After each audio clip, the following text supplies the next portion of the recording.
وكفى وسلام على عباده الذين اصطفى أما بعد فأعوذ بالله من الشيطان الرجيم بسم الله الرحمن الرحيم فيها يفرق كل أمر حكيم صدق الله مولانا العظيم قال الله تبارك وتعالى في شان حبيبه الكريم إن الله وملائكته يصلون على النبي يا أيها الذين آمنوا صلوا عليه وسلموا تسليما اللهم صل على سيدنا ونبينا ومولانا محمد وعلى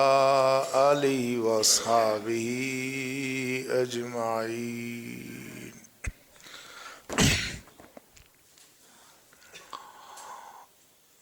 اللہ کے صد احترام برادران اسلام، ہفتے اور اتوار کی درمیانی رات یہ شب برات ہے، جسے ہم پہلے شب قدر کے طور پہ سنتے چلے آ رہے ہیں. حالانکہ یہ شب برات ہے اور شب قدر یا لیلۃ القدر وہ رمضان مبارک کی 27ویں یا طاق راتوں میں سے کوئی رات ہوتی ہے. اس لیے آج ہماری گفتگو کا موضوع اسی رات کے فضائل ہوں گے. اس کے بارے میں قرآن حکیم میں بھی اشارے موجود ہیں. رسول اللہ صلی اللہ علیہ وسلم نے تفصیل سے اس کی وضاحت بھی فرمائی. اللہ کے پاکیزہ کلام میں اس کے بارے میں ارشاد ہے فیہا یفرق کل امر حکیم، اس رات کو ہر حکمت والے کام کا فیصلہ کیا جاتا ہے. حضرت عائشہ صدیقہ رضی اللہ تعالی عنہا فرماتی ہیں کہ میں نے رسول اللہ صلی اللہ علیہ وسلم سے سنا، آپ نے فرمایا فیہ یولد کل مولود فی ہذہ السنہ، فیہا یکتب کل مولود فی ہذہ السنہ، اس پورے سال میں جتنے پیدا ہونے والے ہوتے ہیں ان سب کے نام لکھ دیے جاتے ہیں. وَفِيهَا يُكْتَبُ كُلُّ حَالِكٍ فِي هَذِهِ السَّنَةِ، اس سال میں جتنے دنیا سے جانے والے ہوتے ہیں ان کے نام بھی مردوں کی فہرست میں درج کیے جاتے ہیں. وَفِيهَا تُرْفَعُ أَعْمَالَهُمْ، اس میں ان کے اعمال کو اللہ کے حضور پیش کیا جاتا ہے. وَفِيهِ تُنزَلُ أَرْزَاقُهُمْ، اس رات میں لوگوں کی روزی کے فیصلے کیے جاتے ہیں. اب اس میں بعض دفعہ لوگ یہ بھی سوچتے ہیں کہ اگر سارا کچھ پہلے سے لکھا ہوا ہے، سارا کچھ پہلے سے طے شدہ ہے، تو پھر انسانی اعمال کی اس میں کیا حیثیت ہے. اس لیے اس امر کی تھوڑی سی وضاحت کی ضرورت ہے کہ اللہ جل شانہ کا یہ جو نظام ہے یہ بہت اعلیٰ اور مکمل نظام ہے. آپ دیکھتے ہیں ملکوں سے لے کے اداروں تک، اداروں سے لے کر کے مختلف شعبہ جات میں اور یہ کمپنیوں اور فیکٹریوں تک ہر ایک جو آنے والا عمل ہوتا ہے اس کا پہلے سے ایک منصوبہ بنایا جاتا ہے. ملکوں کے بجٹ پیش ہوتے ہیں، اس کے لیے کوئی 1 سالہ منصوبہ ہے، کوئی 5 سالہ منصوبہ ہے، کوئی 10 سالہ منصوبہ ہے. ملکوں کے نظام ایسے ہی چلتے ہیں. یہ جو نظام ہمارے ہاں چل رہا ہے یہ اس نظام کی نقل ہے جو اللہ رب العزت کا نظام ہے. اس کا نظام مکمل ہے، اکمل ہے. ہم تو چھوٹے چھوٹے نظام چلاتے ہیں، اس نے اس اتنی وسیع تر کائنات کا نظام چلا رہا ہے جس کی حدود کا کوئی ادراک ہی نہیں ہو سکتا. کتنی لمبی چوڑی ہے، اس کا طول کتنا ہے، عرض کتنا ہے، وہ کہاں سے شروع ہوتی ہے کہاں ختم ہوتی ہے، اس کا ہمیں کیا ہماری سائنس کو تمام ایجادات کے باوجود ابھی تک ادراک نہیں ہے کہ یہ کائنات ہے کتنی وسیع عریض.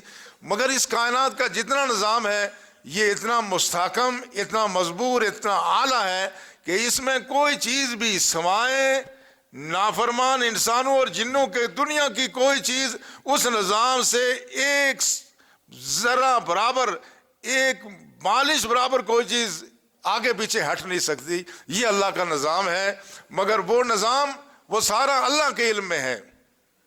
اس لیے آہستہ آہستہ اس کا علم آگے ہوتا ہے.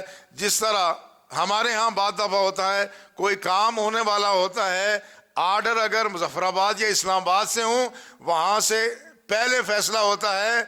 جب اپنے متعلقہ دفتر میں چیز پہنچتی ہے تو لوگوں کو اس وقت پتہ چلتا ہے، دفتر والوں کو اس وقت پتہ چلتا ہے. جب وہ نافذ العمل ہو جاتی ہے باقی لوگوں کو پتہ چلتا ہے فلاں کا تبادلہ ہو گیا ہے، فلاں کی ریٹائرمنٹ ہو گئی ہے، فلاں کے بارے میں یہ حکم ہوا ہے. یہ تو ہمارا نظام ہے.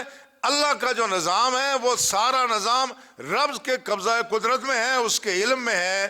مگر وہ 1 سال کا بجٹ آپ کہیں، 1 سال کا جو منصوبہ ہے وہ اللہ جل شانہ فرشتوں کے سپرد کرتے، اور فرشتوں کی ڈیوٹیاں لگ جاتی ہیں. وہ سارے چیزیں روئے زمین پر نافذ العمل فرشتوں نے کرنا ہوتی ہے. اس لیے یہ جو رات ہے اس میں اللہ جل شانہ یہ اس طرح کا اہتمام فرما کر کے فرشتوں کو ان کی ڈیوٹیاں سپرد کر دیتے ہیں. مگر یہ بھی واضح رہے، اس سے یہ نہیں سمجھنا چاہیے کہ ایک آدمی کے لیے اگر کوئی فیصلہ ہو گیا تو وہ فیصلہ تبدیل نہیں ہوگا. اللہ جل شانہ نے قرآن میں فرمایا یمحو اللہ ما یشاء ویثبت وعندہ ام الکتاب.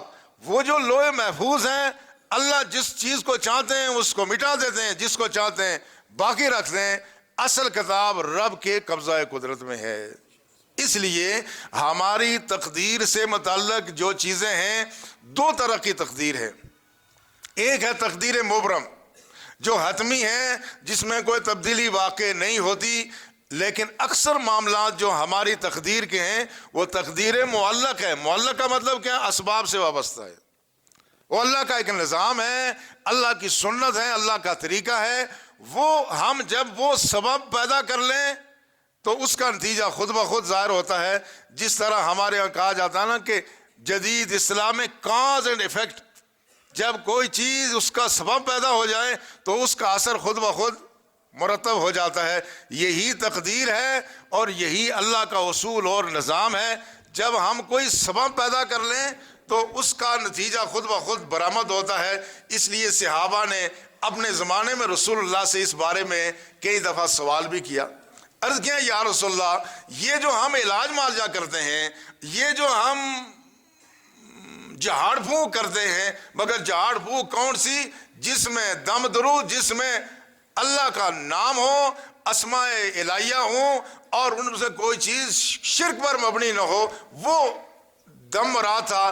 تو صحابہ نے عرض کیا یا رسول اللہ، یہ جو ہم دم کرتے ہیں، اللہ کا کلام پڑھ کر کے پھونکتے ہیں یا ہم علاج کرتے ہیں، حل ترد من قدر اللہ شیئا، یا رسول اللہ کیا اللہ کی تقدیر اس سے تبدیل ہو جاتی ہے؟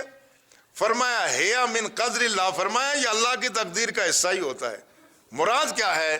یعنی ایک آدمی اگر علاج کراتا ہے، اس علاج کے نتیجے میں شفا ملتی ہے تو یہ اللہ کی تقدیر ہے، یہ اللہ کا اصول اور ضابطہ ہے.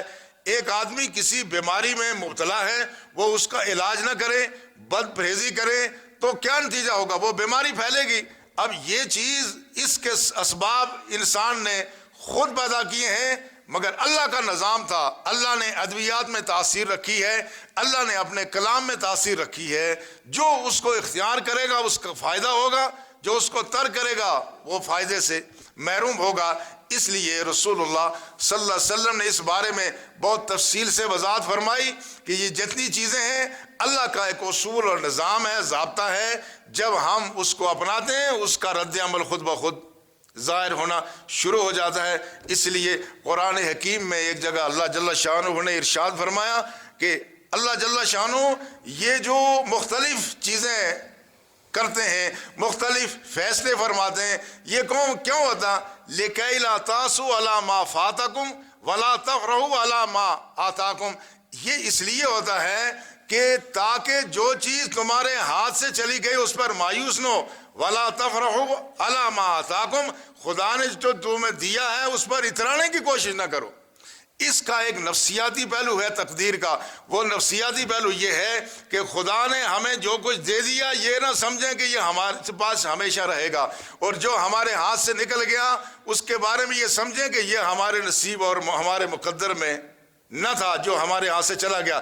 مگر اس کے ساتھ ساتھ یہ بات بھی پیش نظر رہنی چاہیے کہ کوئی شخص اگر اچھا کام کرتا ہے تو وہ یہ نہ سمجھے کہ یہ جنت میرا مقدر ہی ہو گئی ہے, اور خدا نہ خواستہ اگر کسی شخص سے کوئی گناہ سرزد ہو گیا, غلطی ہو گئی, تو وہ اس سے مایوس نہ ہو. اس لیے رسول اللہ صلی اللہ علیہ وسلم فرمایا ان احدکم لا یعمل بعمل اہل النار, کہ تم میں سے کوئی شخص کوئی دوزخ پہ جانے والا کام کرتا ہے, عمل اہل النار کرتا ہے, تو پھر کیا ہوتا ہے, یہاں تک کہ اس کے اور دوزخ کے درمیان ایک ذرا, ایک بالش یا ایک ہاتھ فرق رہ جاتا ہے. یعنی آدمی اتنا گناہ کی طرف چلا گیا ہے کہ اب اس کے اور دوزخ کے درمیان صرف ایک ہاتھ کا فرق رہ گیا ہے, اور وہ اس لیے فرق رہ گیا ہے کہ وہ زندہ ہے, ورنہ وہ دوست کی ہو جاتا. فَيَسْبِقُ عَلَيْهِ الْكِتَابُ, تو پھر اس کی بدنصیبی, اس کی خوش نصیبی اس پر غالب آ جاتی ہے. تھا بدنصیب بظاہر, لیکن اب اس کی خوش نصیبی وہ اس کے کام آ گئی. فَيَعْمَلُ بِعَمَلِ أَهْلِ الْجَنَّةِ فَيَدْخُلُهَا, پھر اس نے کوئی نیک کام کرنا شروع کر دیا, خدا نے اس کو جنت عطا فرما دی. اور کوئی شخص وہ جنتی لوگوں کے کام کر رہا تھا, کرتے کرتے وہ اتنا جنت کے قریب پہنچ گیا کہ اس کے اور جنت کے درمیان ایک ذرا کا فرق رہ گیا ہے, ایک گز کا فرق رہ گیا ہے, لیکن اب اس پہ کوئی بدنصیبی مسلط ہو گئی, اس نے کوئی ایسا عمل کر دیا کہ وہ اس کے بعد دوزخی ہو گیا. اس سے یہ معلوم ہوتا ہے کہ نیک افراد کو بھی اپنی نیکی پر اترانا نہیں چاہیے, اس پر فخر نہیں کرنا چاہیے, اس کو رب کا فضل ہی سمجھنا چاہیے, اور نیکی میں دوام اختیار کرنا چاہیے. اور اگر خدا نہ خواستہ کسی سے کمی کوتاہی ہو گئی ہے تو اس کو بھی مایوس نہیں ہونا چاہیے کہ اب بدبختی میرا مقدر بن گئی. نہیں, آدمی اپنے بخت خود سنوار لیتا ہے, آدمی کے بخت سنور جاتے ہیں. الیس للانسان الا ما سعی وان سعیہ سوف یری, آدمی جو کوشش کرے گا اس کا بدلہ اس کو خدا کی ذات, اس کا انصاف اس بات کا متقاضی ہے کہ اللہ بندوں کے نیک اعمال کی اجر و ثواب عطا فرمائے, اور ان کی غلطیوں کوتاہیوں پر ان کو سزا دے, اور اگر وہ توبہ کر لیں اللہ ان کو معاف کر دے. مجھے کل کسی نے میسج کیا, بڑی اچھی بات لکھی ہوئی تھی, اس میں لکھا ہوا یہ تھا کہ کسی شخص کی عبادت تو خدا مسترد کر سکتا ہے, مگر وہ کسی کی ندامت مسترد نہیں کرتا. عبادت مسترد ہو سکتی ہے, نمازیں مسترد ہو سکتی ہیں, صدقات و خیرات خدا نہ قبول کرے ہو سکتا ہے, مگر کسی نے دل سے ندامت کا آنسو بہا لیا, خدا ان آنسو کی بڑی قدر کرتا ہے. اس لیے اقبال نے کہا نا کہ موتی سمجھ کے شان کریمی نے چن لیے قطرے جو تھے میرے عرق انفعال کے. موتی سمجھ کے شان کریمی نے چن لیے قطرے جو تھے میرے عرق انفعال کے, کہ جو میری ندامت کے آنسو جو زمین پر گرنے والے تھے, رب کی رحمت نے موتی سمجھ کر کے ان کو اپنے آغوش میں لے لیا ہے.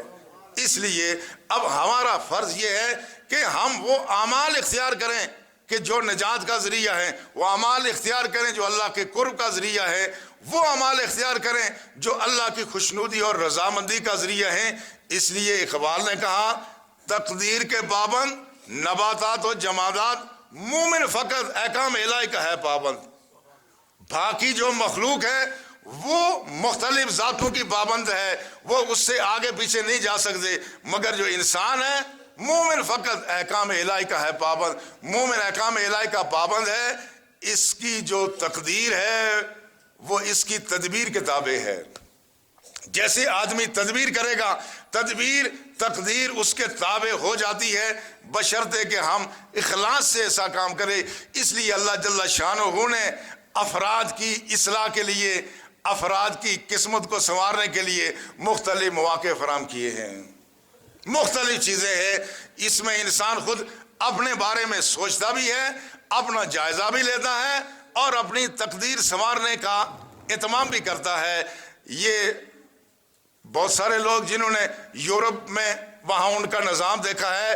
یورپ کا ایک اصول یہ ہے، خاص طور پہ برطانیہ میں، کہ جتنی بھی ان کی گاڑیاں ہیں ان کی ہر سال MOT ہوتا ہے۔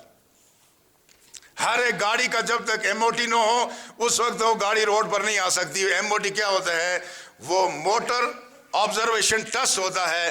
ہر ایک گاڑی نے سال کے بعد جا کے بریک بھی چیک کرانی ہوتے ہیں، گیئر چیک کرانا ہوتا ہے، سٹیئرنگ چیک کرانا ہے، جو جس کو کہتے ہیں نا وائٹل پارٹس، جو بڑے اہم حصے ہوتے ہیں گاڑیوں کے، وہ ہر ایک شخص جب تک اپنی گاڑی کی MOT نہ کرائے اس وقت وہ گاڑی روڈ پر نہیں آ سکتی۔ اس میں ساری چیزیں چیک کی جاتی ہیں تاکہ پتہ چلے کہ واقعی یہ گاڑی چلنے کے قابل ہے بھی یا نہیں۔ اللہ جل شانہ بھی اہل ایمان کا سالانہ ٹیسٹ کراتا ہے۔ یہ ٹیسٹ خود بھی ہم کرتے ہیں اور ہمیں پتہ بھی چل جاتا ہے کہ ہم کہاں کھڑے ہیں۔ یہ جو آگے آنے والا مہینہ ہے، یہ جس کے لیے کہا گیا ھذا شہر الصبر، یہ صبر کا مہینہ آگے رمضان آنے والا ہے، چند دن، چند 2-2.5 ہفتے باقی ہیں۔ یہ جو صبر ہے، صبر کا مطلب کیا ہوتا ہے؟ صبر کا مطلب ہے کہ روکنا، یہ ہماری بریک ہے۔ صبر یہ ہماری بریک چیک ہونے والی ہے کہ کیا ہماری بریک کام کرتی ہے یا نہیں کرتی۔ کیا ہم اس مقام پر چلے گئے ہیں کہ ہم جو چاہیں کریں، ہم اپنے آپ کو روکنا چاہیں تو روک سکتے ہیں یا نہیں روک سکتے۔ یہ صبر کا مہینہ آگے آنے والا ہے، اس کے لیے تیاری کا یہ مہینہ، اسی رسول اللہ نے شعبان کو اپنا مہینہ قرار دیا۔ اور عائشہ رضی اللہ تعالیٰ عنہا کہتی ہیں کہ رسول اللہ صلی اللہ علیہ وسلم نے پورا مہینہ تو رمضان کے علاوہ روزے نہیں رکھتے تھے، مگر شعبان سے زیادہ کسی مہینے میں آپ روزے نہیں رکھتے تھے۔ ایک روایت میں یہ آتا ہے کہ اکثر رسول اللہ شعبان کے مہینے میں روزہ رکھا کرتے تھے۔ یہ رمضان کی تیاری ہے۔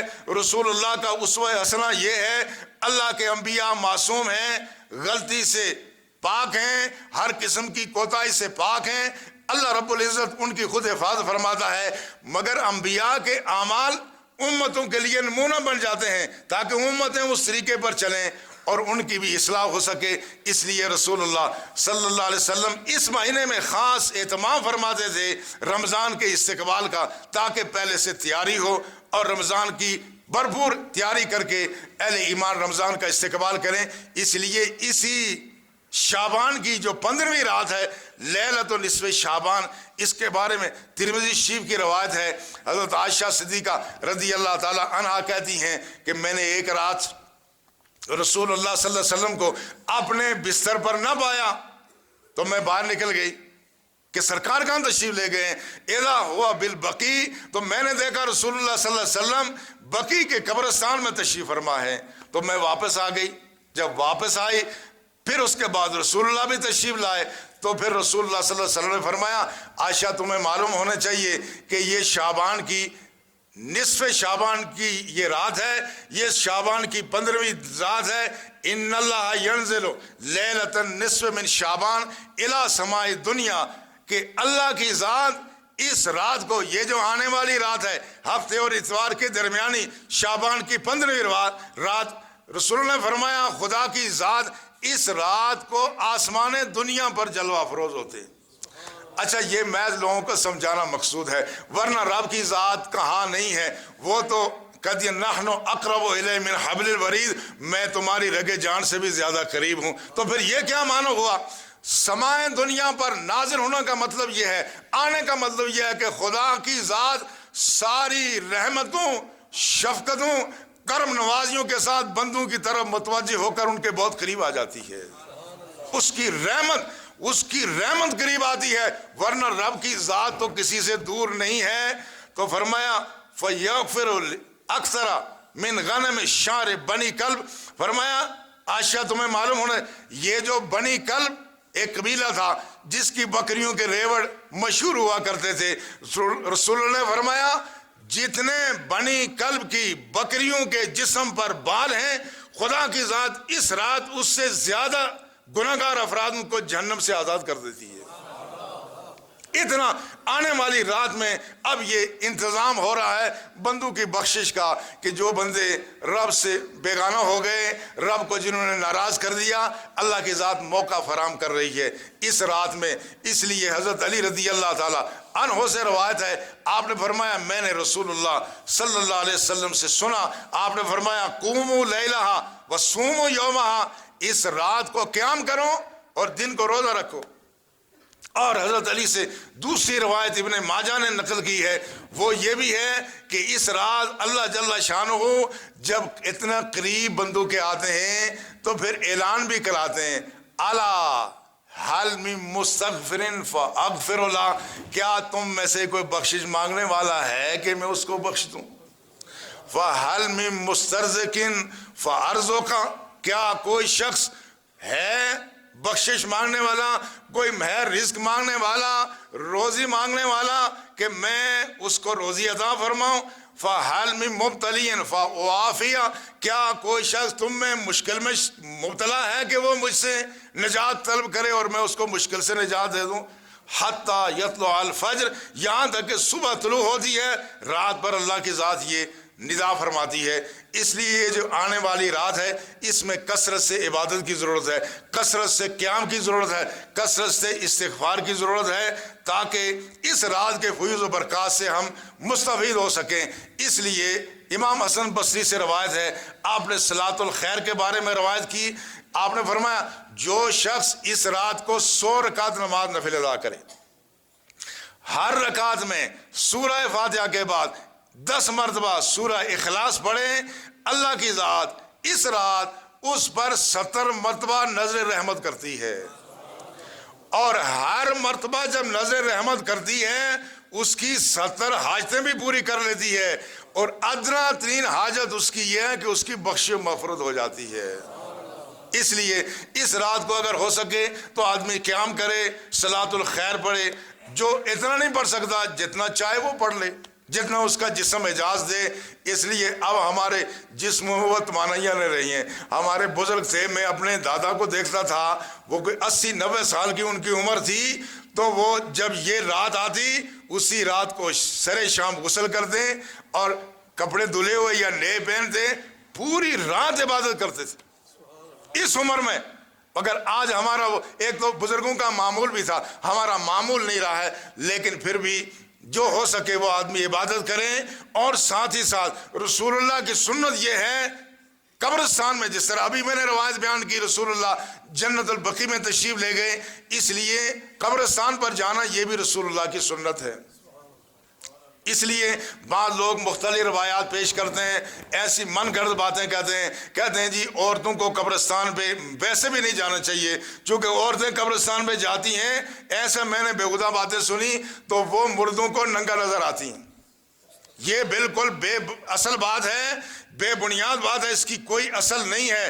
جو رسول اللہ صلی اللہ علیہ وسلم نے فرمایا کنت نہیتکم عن زیارت القبور، رسول اللہ نے فرمایا میں ابتدائی اسلام میں تمہیں قبروں پہ جانے سے منع کرتا تھا، چونکہ قبر پرستی کا اندیشہ تھا۔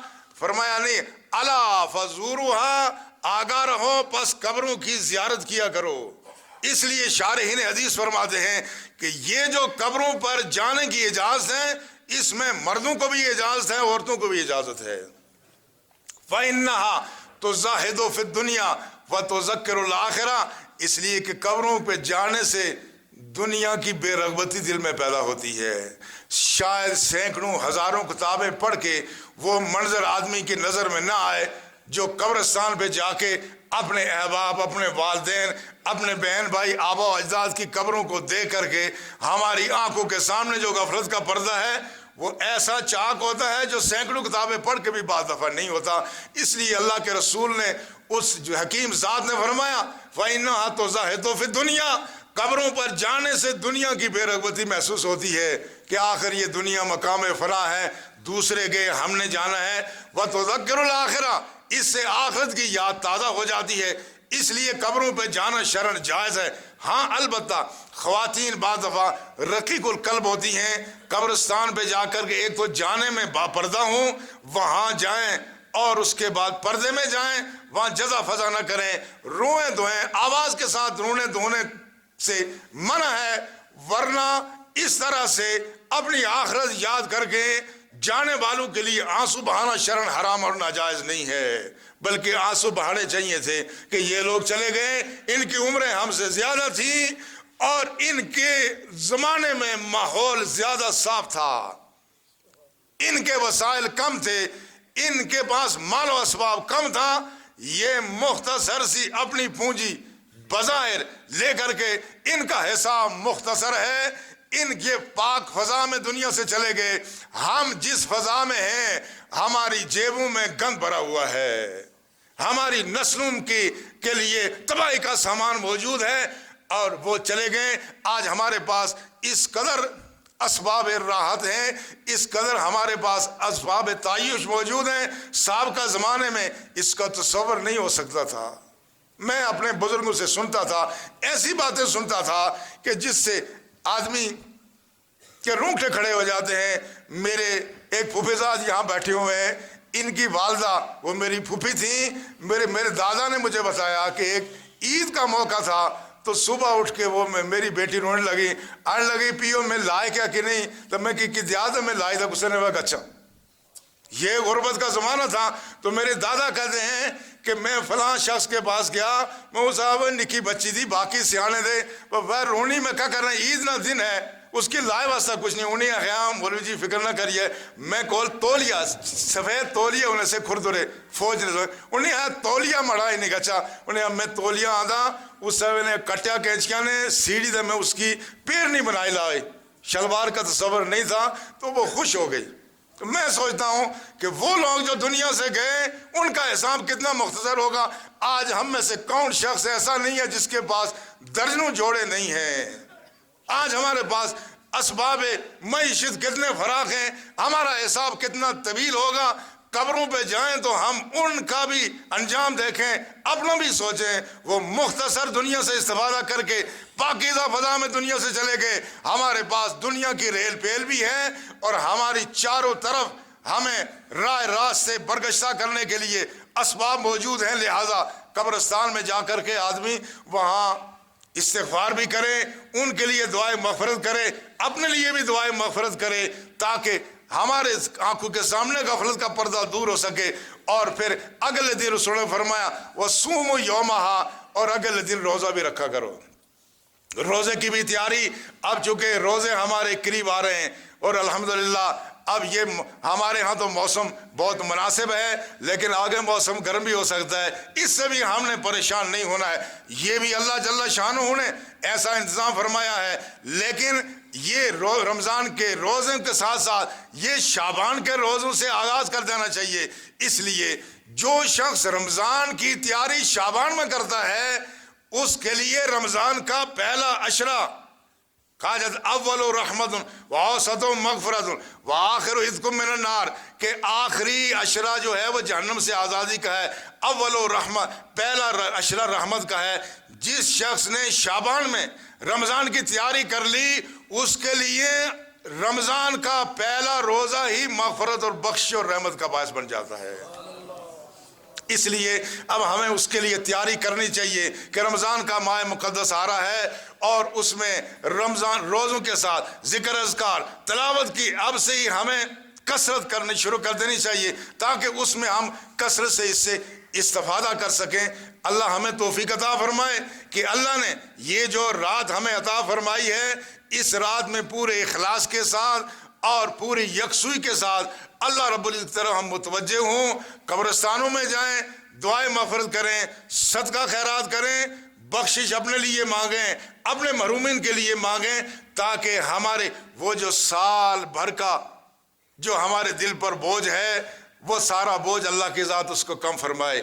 اس لیے اس ماہ مقدس میں رسول اللہ صلی اللہ علیہ وسلم نے فرمایا یہ جو شعبان کا مہینہ ہے یہ بادلوں کے چھانے کا مہینہ ہے۔ فرمایا جو شعبان سے پہلے کا مہینہ ہے اس میں ہوائیں چلتی ہیں، اور شعبان کا جو مہینہ ہے اس میں بادل چھا جاتے ہیں، اور رمضان کے مہینے میں اللہ کی رحمت کی بدلیاں برسنا شروع ہو جاتی ہیں۔ اب اس ماہ مقدس میں وہ رحمت کے بادل ہمارے سروں پر منڈلا رہے ہیں۔ اس لیے اللہ ہمیں توفیق عطا فرمائے کہ ان لمحات کی ہم زیادہ سے زیادہ قدر کریں، رمضان کی آمد کا پہلے سے ہم استقبال کریں۔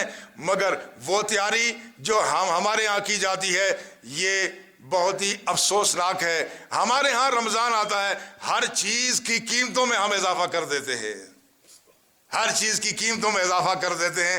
حیرت افسوس ہوتا ہے وہ جو کرسچن ہیں، جو شاید خدا کو بھی وہ بہت سارے نہیں مانتے، ان کی کرسمس آئے، ان کی عید آئے تو ہر چیز کا ریٹ کم ہو جاتا ہے۔ مسلمان کا رمضان آئے جو اللہ کی رحمتیں سمیٹنے کا مہینہ ہے۔ آج ایک ٹیلر ماسٹر صاحب کہہ رہے ہیں، کسی نے بتایا، کہہ رہے تھے کہ میں اس مہینے سلائی 200 روپیہ اور بڑھا سا۔